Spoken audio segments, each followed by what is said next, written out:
नमस्कार, आप देख रहे हैं एसबीटी न्यूज। पेश है 24 मई मंगलवार सुबह 8:15 बजे राजस्थान की बड़ी खबरें। राजस्थान की मुख्य सचिव उषा शर्मा ने विभिन्न भर्तियों से संबंधित विभागों के अधिकारियों को बजट में घोषित भर्तियों की भर्ती प्रक्रिया समयबद्ध तरीके से पूरी करने के निर्देश दिए हैं।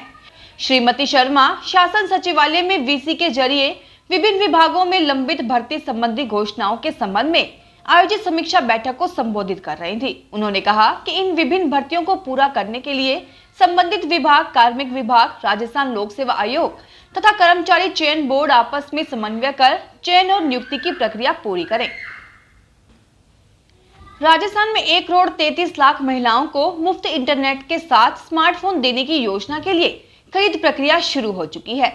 1,33,00,000 स्मार्टफोन खरीदने के लिए सरकार की तरफ से जारी 7500 करोड़ के टेंडर के लिए प्री बिड बैठक की गई। 3 साल तक फ्री डेटा के साथ 1,33,00,000 स्मार्टफोन सप्लाई करने के लिए टेंडर में शामिल होने के इच्छुक मोबाइल कंपनियों के प्रतिनिधियों और सरकारी एजेंसी राजकॉम के अफसरों के बीच चर्चा हुई।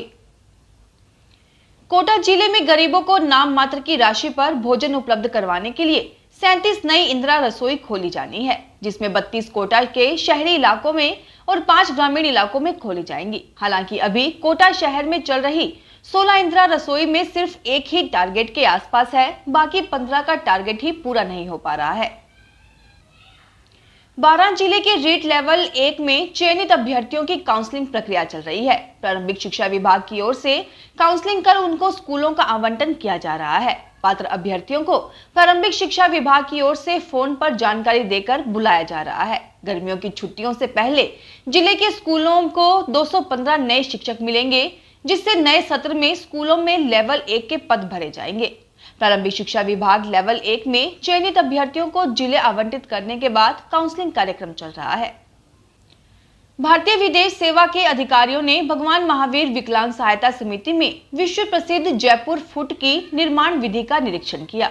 विदेश सेवा के बुल्गारिया स्थित भारतीय राजदूत संजय राणा और मोरक्को स्थित राजदूत रजनीश वैष्णव के अलावा विदेश मंत्रालय में संयुक्त सचिव चरणजीत सिंह, जेनेवा स्थित संयुक्त राष्ट्र संघ में भारत के उप स्थायी प्रतिनिधि पुनीत अग्रवाल ने जयपुर फुट की निर्माण विधि देखी।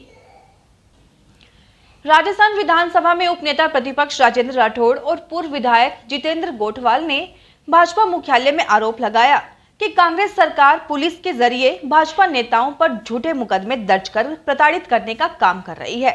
दोनों नेताओं ने कहा कि भाजपा नेताओं और कार्यकर्ताओं पर अब तक 212 मुकदमे पूरे प्रदेश भर में दर्ज हुए हैं। राष्ट्रीय अध्यक्ष जेपी नड्डा के विरुद्ध भी कई एफआईआर दर्ज हो चुकी है। राठौड़ ने कहा कि मेरे खिलाफ भी 2 मामले दर्ज करके दोषी करार कर रखा है। उदयपुर संभाग में 80% गांवों की पेयजल व्यवस्था हैंडपंपों के भरोसे है। जन स्वास्थ्य अभियांत्रिकी विभाग की हेल्पलाइन पर गांवों में सबसे ज्यादा शिकायतें हैंडपंपों के खराब होने की मिल रही हैं। विभाग का दावा है कि इन शिकायतों का तीव्र गति से निस्तारण किया जा रहा है। जानकारों का कहना है कि ग्रामीण क्षेत्रों में आज भी शुद्ध पेयजल व्यवस्थाओं का अभाव है।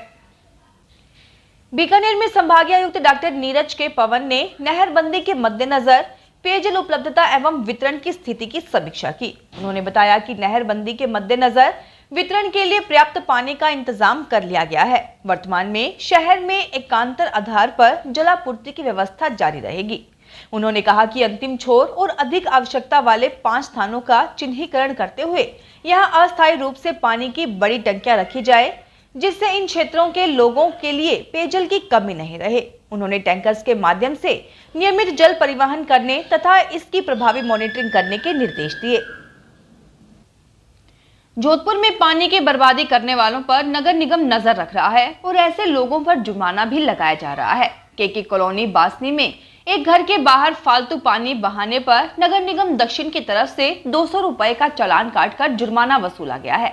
साथ ही आमजन से अपील की है कि कुछ दिनों तक पानी का संचय करके रखे और उसे फालतू नहीं बहाए। अधिकारियों का कहना है कि जोधपुर के जल संकट में जागरूकता का अहम रोल होगा। पानी की बर्बादी रोकनी होगी।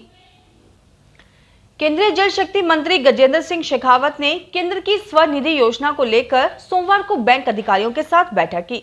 साथ ही जन कल्याण से जुड़ी योजनाओं की समीक्षा की। केंद्रीय मंत्री ने 15 जून तक मिशन मोड में काम कर छोटे स्वरोजगारी बंधुओं को राहत प्रदान करने के लिए कहा।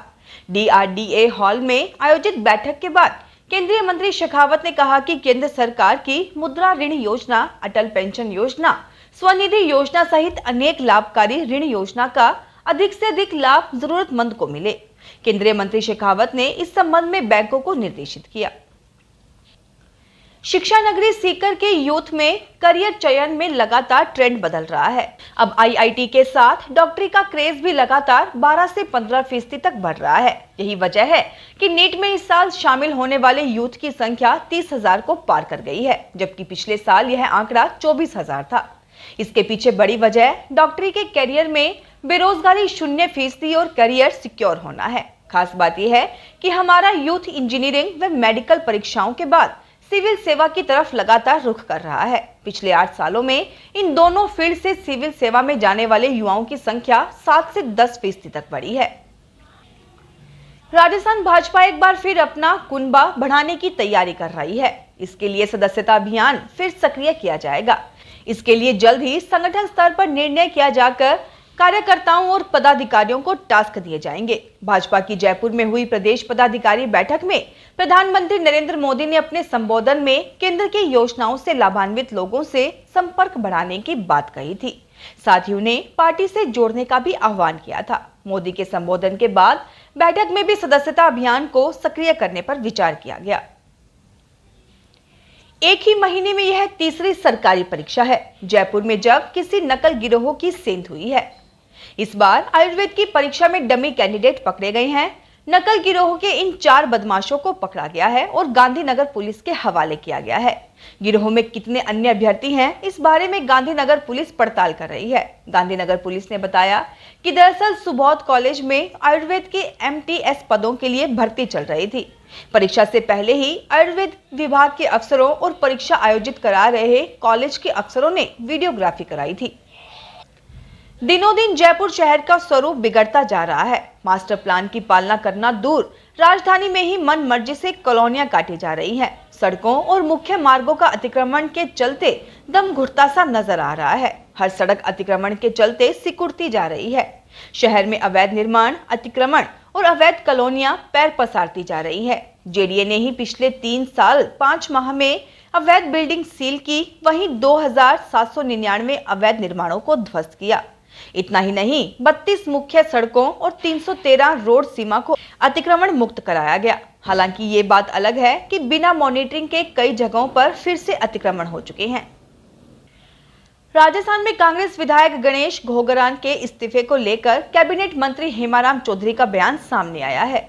हेमाराम चौधरी ने गणेश घोगरा के इस्तीफे के सवाल पर कहा कि इसके बारे में तो मुख्यमंत्री अशोक गहलोत ही बता सकते हैं। हेमाराम चौधरी ने आज प्रदेश कांग्रेस मुख्यालय में मीडिया से बातचीत करते हुए कहा कि कांग्रेस में कोई विधायक नाराज नहीं है। उन्होंने कहा कि 10 जून को राज्यसभा के चुनाव के दौरान पता चल जाएगा कि कांग्रेस पार्टी एकजुट है और तीनों सीटें जीत जाएंगे। फिलहाल इस बुलेटिन में इतना ही, फिर हाजिर होंगे और बड़ी खबरों के साथ। SBT न्यूज के वीडियो देखने के लिए हमारे चैनल को सब्सक्राइब करें और नोटिफिकेशन पाने के लिए बेल आइकन को प्रेस करें।